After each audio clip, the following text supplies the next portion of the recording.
Amados, o Salmo 96, e aí, para nós se situarmos e se contextuarmos aqui nesse Salmo, abra sua Bíblia em Crônicas. Deixa marcado aí no Salmo, viu? Marca aí. Primeiro a Crônica. Abra aí primeiro a Crônica e deixa aí no capítulo 16. Amém? Encontraram aí? Primeira Crônica, capítulo 16.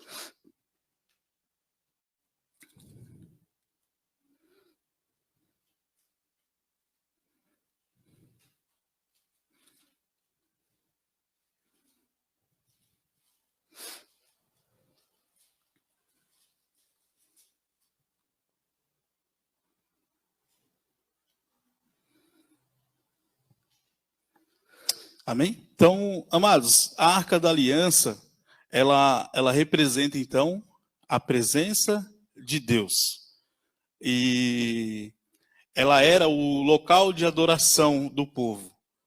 E aí, nós já ouvimos falar aqui da Arca da Aliança, né? E era ali que o nome de Deus era invocado. Ali, o povo invocava o nome de Deus. Os filisteus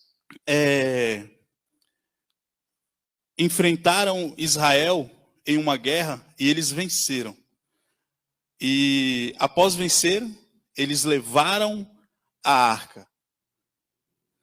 Levaram a Arca da Aliança de Jerusalém. E após os filisteus ter roubado, né? Que eles roubaram ali, levaram embora a arca sem autorização, roubaram. Então, levaram, e após eles ter levado a arca, eles começaram a sofrer muitos problemas, com pragas, e por onde a arca passava, eles tinham um problema. Então, esses problemas que eles tinham era decorrente eles terem levado a arca, eles terem tirado a arca do povo de Israel. Então, o que acontece? Eles temem isso, ficam com medo e resolvem devolver. E se a gente analisar a história, nós vemos que foi uma humilhação para os deuses deles, para o Deus que eles adoravam, que os filisteus adoravam. Então, eles resolvem devolver a Arca da Aliança. Então, essa Arca da Aliança ela vai para a casa de Abinadab e seu filho Elisá, ele é consagrado a cuidar da arca. Então, a arca ali, ela vai ficar na casa de Abinadab e seu filho Elazar. Aqui, a nação de Israel ela já havia se estabelecido na Terra Prometida. Ela já estava lá, de volta na Terra Prometida.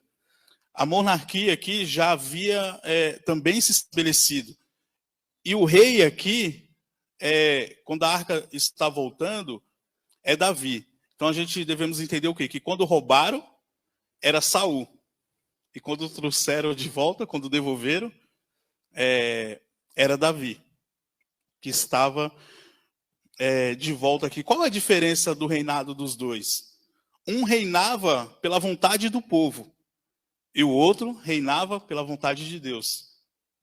Era um homem segundo ao coração de Deus. Davi, então, ele enfrenta os filisteus e o derrota. Ele derrota os filisteus. Então, Davi, após derrotar os filisteus, ele se dispõe a ir buscar a arca de volta na casa de Elazar. Ele dispõe a trazer de volta a arca para Jerusalém. E a partir aí do capítulo 13 vai falar, você vai ver capítulo 13 de Crônicas, você vai ver falar essa história, começa a desenrolar essa história. Traz aí uma informação onde vai ruminar e chegar no Salmo 96. Davi, ele reuniu todo Israel para trazer a arca da aliança de volta. Então ele reúne todo o povo de Israel para que vá com ele buscar a arca da aliança. Então Davi, ele faz a primeira tentativa. Ele faz a primeira tentativa de trazer a arca. Então ele vai lá, junta os carros, um monte de homens, e aí eles começam a trazer a arca em direção a Jerusalém. E aí o que acontece? Uzá era um homem que estava ali apoiando e direcionando a arca, trazendo, ajudando a trazer a arca. E pelo que parece, essa arca ia cair. Acho que os bois devem ter tropeçado. E quando ela ia cair, Uzá pôs a mão e segurou para que ela não caísse. E aí Uzá é fulminado por Deus. Quando ele põe a mão, não podia. E ele é fulminado por Deus. E aí então Davi fica desanimado tudo com aquilo que aconteceu. Então a arca, Davi ordena para que ela fique na casa de Obed-edom. Então ela vai para a casa de Obed-edom. E ali ela passa 3 meses. E nesses 3 meses, Davi, ele começa a pensar um pouco. E aí ele vê que tem algo errado. Ele viu que ali tinha algo errado. Então ele lembra das instruções que Moisés tinha dado sobre a arca, que a forma que deveria ela ser carregada. Ele lembra disso. E aí ele faz a segunda tentativa. Trazer a arca da casa de Obed-edom para Jerusalém. E aí, meu amado, ele traz a arca. O ensinamento que nós tiramos aqui dessas 2 tentativas é que todo sentimento que nós tivermos, nós devemos saber se isso é de fato, se esse sentimento que sentimos, de fato, ele vem de Deus. Se de fato é do agrado do Senhor. E foi isso que Davi pesou, e é isso que ele nos ensina nessas 2 tentativas. Davi, então, ele traz a arca da aliança, ele chega a Jerusalém com muita festa. Davi, ele se alegra muito, ele estava diante da arca que representava ali a presença de Deus. Então imagina a alegria que Davi estava sentindo. Ele contemplava naquele momento as promessas de Deus que se havia cumprido e as que viriam de se cumprir. Ele relembrava todos os grandes feitos de Deus na história. E Davi estava diante ali de todo o povo, transbordando de alegria. Aí você imagina a felicidade. Aquela arca simbolizava que a presença de Deus ali no meio deles. E ela está de volta, depois deles ter passado por muitas coisas. Ela está ali, de volta com Davi reinando. A alegria que Davi sentia. Então, amado, a partir desse contexto de entronização, que significa enaltecimento, exaltação e agradecimento a Deus, que começa a composição do Salmo 96. No versículo 7 do capítulo 16 de Crônicas, vai dizer assim: então naquele mesmo dia, entregou Davi, em primeiro lugar, o salmo seguinte para louvarem ao Senhor, pelo ministério de Asaf e de seus irmãos. A primeira vez aqui que Davi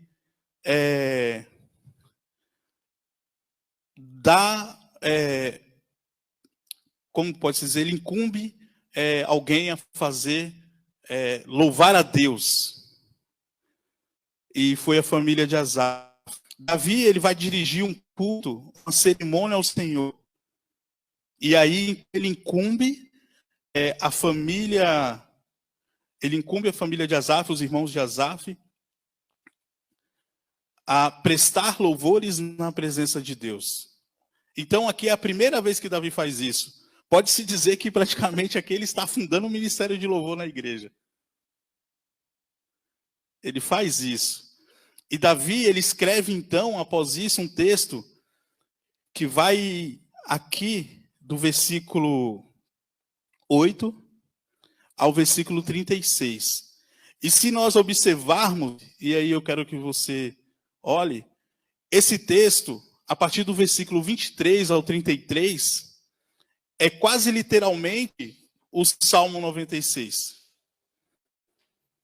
Se você olhar a partir do versículo 23, e aí nós podemos ler aqui, vai dizer assim: cantai ao Senhor em toda a terra, anunciai de dia em dia a sua salvação. Cantai entre as nações a sua glória, entre todos os povos as suas maravilhas, porque grande é o Senhor e muito digno de ser louvado.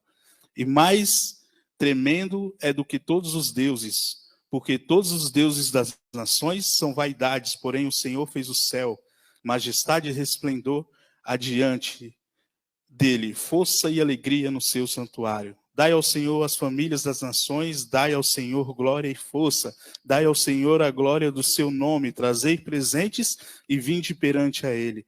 Adorai ao Senhor na beleza da sua santidade. Tremam perante ele, tremam toda a terra, pois o mundo se firma para que se não abale. Alegre-se os céus, regozijem a terra, e diga-se entre as nações: o Senhor reina. Brama o mar com a sua plenitude, exulte o campo com todo o que há nele. Então jubilarão as árvores dos bosques perante o Senhor, porquanto vem e julgar a terra. Então, se você olhar aqui, é o Salmo 96. Ele está aqui. Então, amados, nós vemos aqui que literalmente o Salmo 96 aqui. Então, volte aí para o Salmo 96 e deixe lá. Então, aqui o que acontece? Alguns estudiosos, eles supõem que algum escriba que trabalhava ali no templo pegou esse texto e a copiou.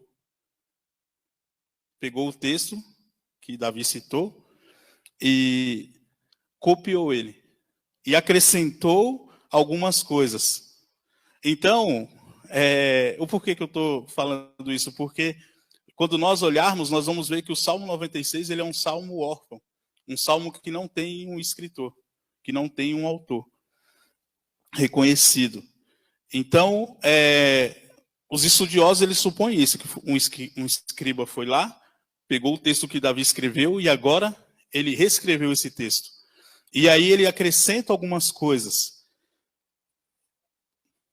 E aí, se nós olharmos aqui, se nós vermos em Crônicas, vai estar lá, cantai ao Senhor, bendizer o seu nome. Aqui já vai estar, cantai 3 vezes. Cantai ao Senhor um cântico novo, cantai ao Senhor todos os moradores da terra, cantai ao Senhor e bendizer o seu nome. Então ele acrescenta, não acrescenta nada aqui que não diga, não vai ferir a glória de Deus, mas ele acrescenta, ele tem algumas mudanças aqui. Então, amados, nós vemos que em um texto hebraico, quando um verbo ele é repetido no imperativo mais de uma vez, significa que o autor ali, ele quer dar ênfase àquilo. Ele está chamando a sua atenção para isso. Ele quer que você preste atenção no que ele quer falar. O autor, ele quer chamar a sua atenção. Então, o Salmo 96, ele é um salmo órfão, ele é um salmo de entronização, que enaltece, exalta e engrandece a Deus, também de agradecimento. É um salmo muito rico. Então, nós vamos ver aqui que, do versículo 1 ao versículo 3, vai dizer assim: cantai ao Senhor um cântico novo, cantai ao Senhor todos os moradores da terra, cantai ao Senhor, bendizer o seu nome, anunciai a sua salvação de dia em dia, anunciai entre as nações a sua glória, entre todos os povos as suas maravilhas. Amados, quando eu olhei esse novo aqui, eu comecei a pensar, eu falei, mas novo, o que ele quer dizer com novo? E o novo aqui significa novo em natureza. Ao contrário do novo que significa algo recente. Deu para compreender? É um novo de natureza, não um novo de algo recente. Mas ele aqui, ele está falando sobre a natureza. A natureza nossa, a natureza do ser humano.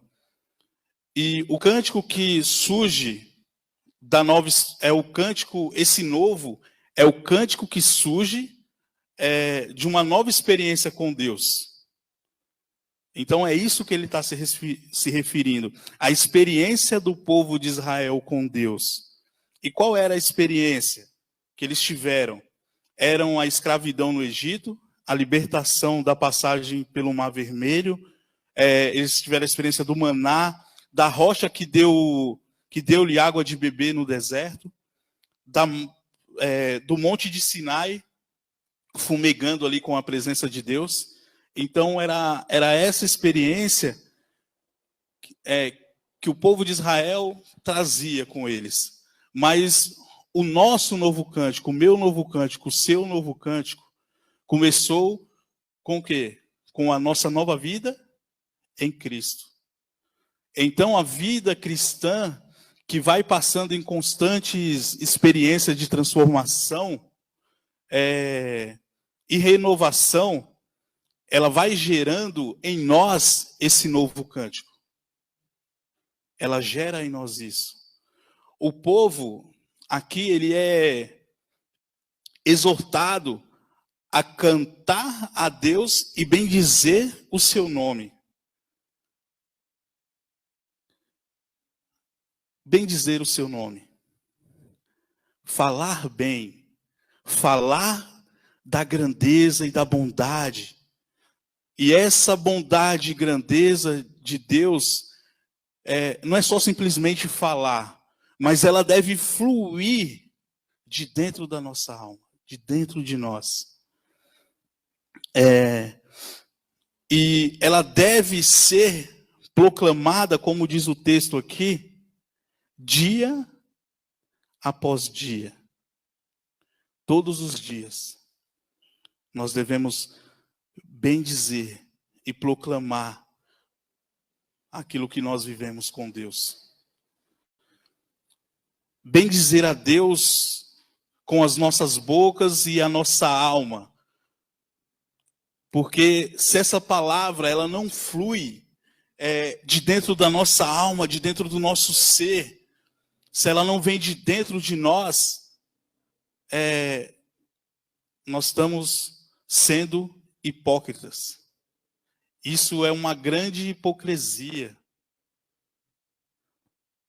E que o nosso desejo, ele seja que a minha alma junte com a minha boca para bendizer ao Senhor. Com todo o meu ser eu tenho que fazer isso, louvando a Deus e falando bem de Deus, declarando as suas maravilhas entre as pessoas, entre os seus filhos, entre a sua família, entre os seus amigos na escola, entre os seus amigos no trabalho. Nós devemos declarar isso.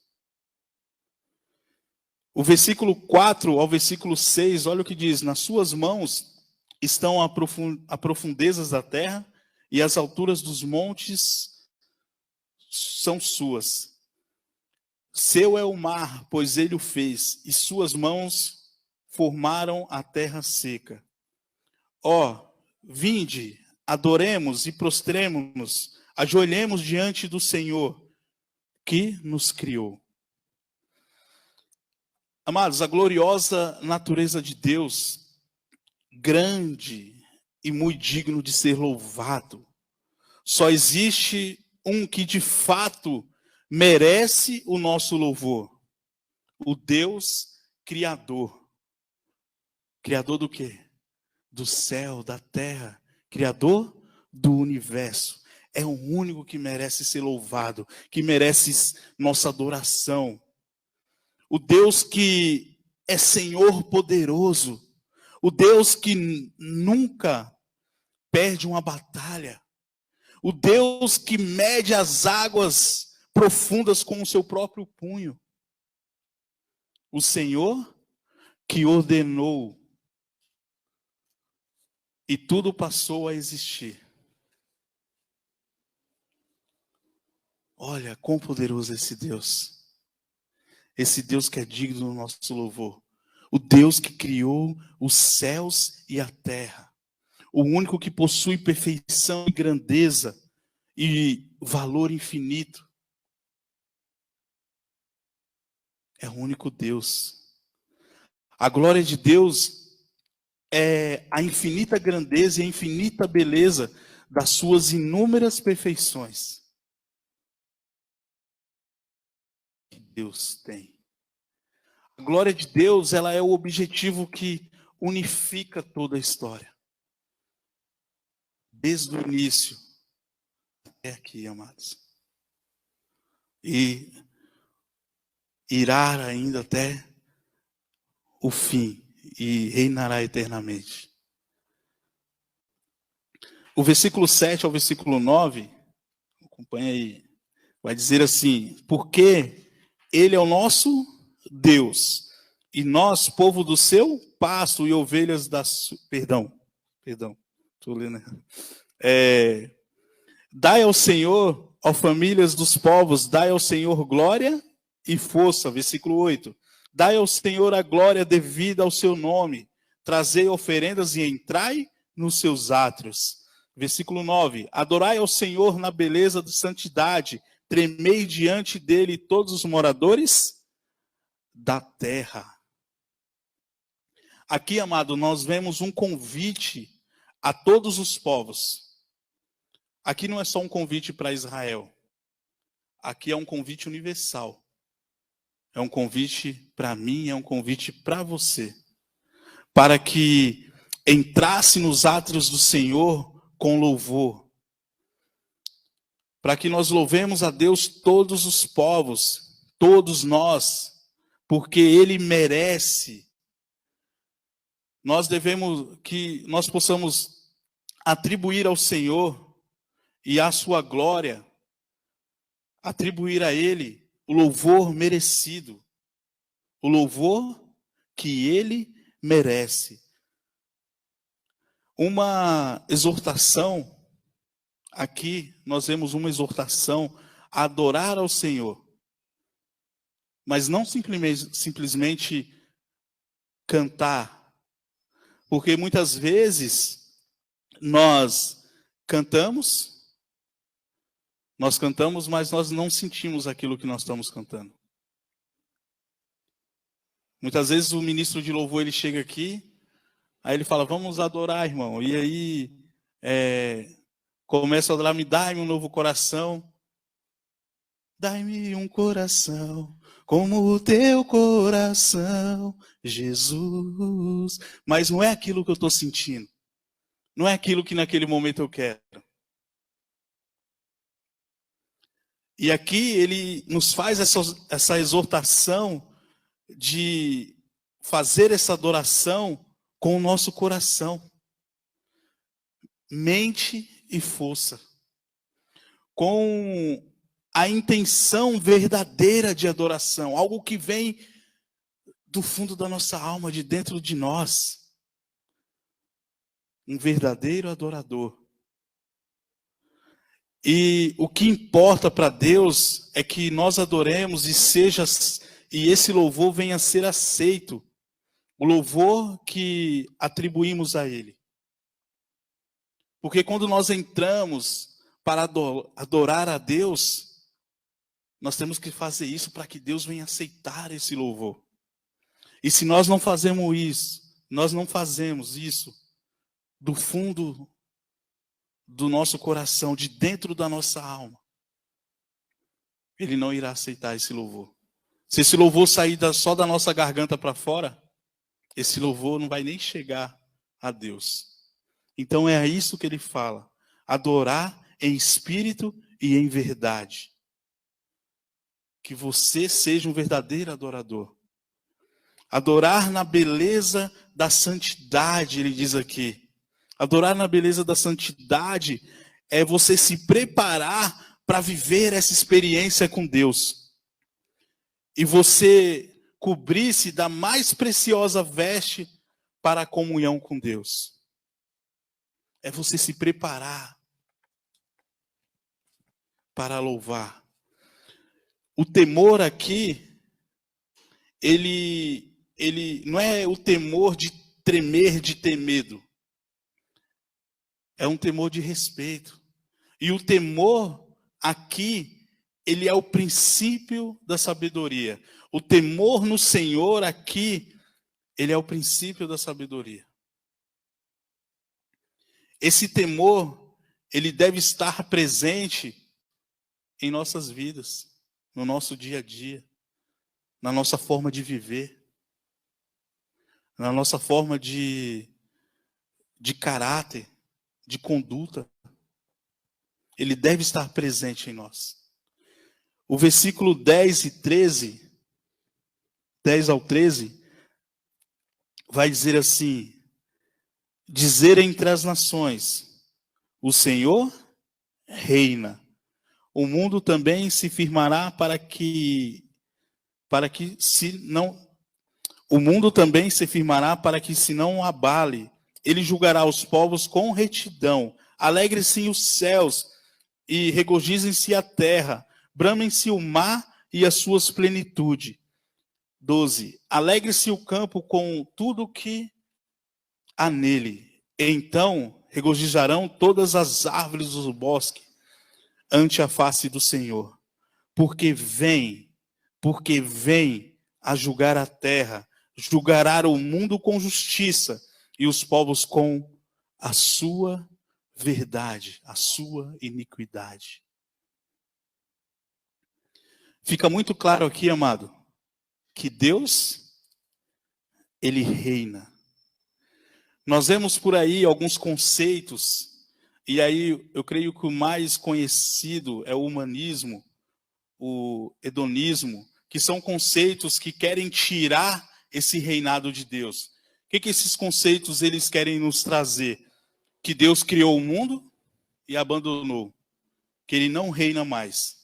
E tem outros conceitos, relativismo e materialismo, esses conceitos trazem essa ideia de que Deus criou o mundo e abandonou.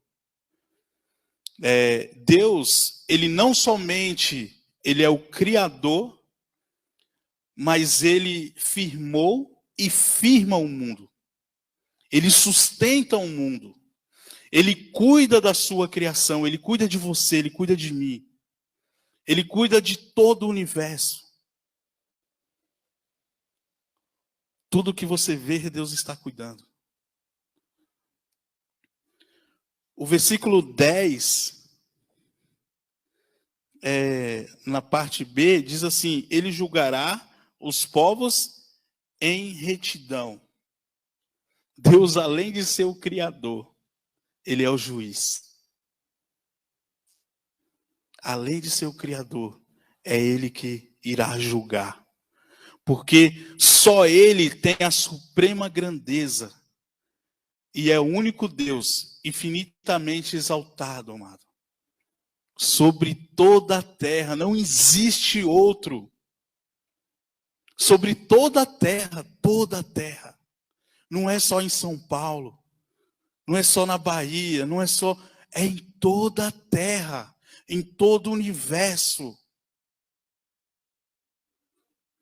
Ele deve ser adorado pelo seu grande poder e pela sua grande bondade. Simplesmente por isso. Devemos prestar culto a Ele porque Ele é o nosso Rei.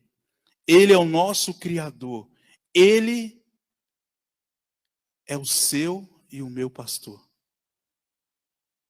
É por isso que nós devemos adorar a Ele. E eu deixo aqui essa noite com você esse versículo final, que vai dizer que a parte B, que vai dizer: alegrem-se os céus, alegrem-se a terra, bramem o mar e a sua plenitude, alegre-se o campo com tudo o que há nele. Então se regozijarão todas as árvores e bosques ante a face do Senhor. Por quê, amado? Porque Ele vem a julgar a terra, julgará o mundo com justiça e os povos com sua verdade. Por quê? Ele é o Rei do universo. Porque Ele é o único Rei. Porque Ele reina sobre a terra. E quando nós falamos porque Ele reina, porque Ele está reinando. Ele não reinou, Ele continua reinando. E sempre reinará. E eu deixo com você aqui também 3 perguntas. E pode-se dizer que nós aprendemos aqui hoje. Que é: a quem adorar, amado? A Deus. A Deus é o único. Como adorar? Em santidade, em verdade, não com hipocrisia. Do fundo da nossa alma, de dentro do nosso coração, saindo de dentro para fora. Algo verdadeiro. E por que adorar? Porque Ele é o único que reina sobre a sua vida e sobre o universo. Amém? Que a graça de Jesus Cristo esteja sobre sua vida. Feche seus olhos. Senhor Deus, Pai amado, Pai querido, Pai, obrigado, Deus, pela Tua palavra, Senhor, que veio sobre nossas vidas, que veio sobre nossos corações, sobre as nossas mentes, sobre o nosso ser nessa noite. Deus, que nós possamos, ó Pai, ter a certeza que o Senhor reina, continua reinando e reinará pela eternidade, Pai. E que nós possamos, Deus, entregar o verdadeiro louvor e adoração a Ti, Senhor. Que a palavra que sair da nossa boca seja de dentro da nossa alma. E que ela venha transformando o nosso ser. Mudando, ó Pai, tudo que tem que ser mudado. Te agradecemos, Senhor, em nome do Seu Santo Filho Jesus, que reinará, que estará, meu Pai, reinando. Amém.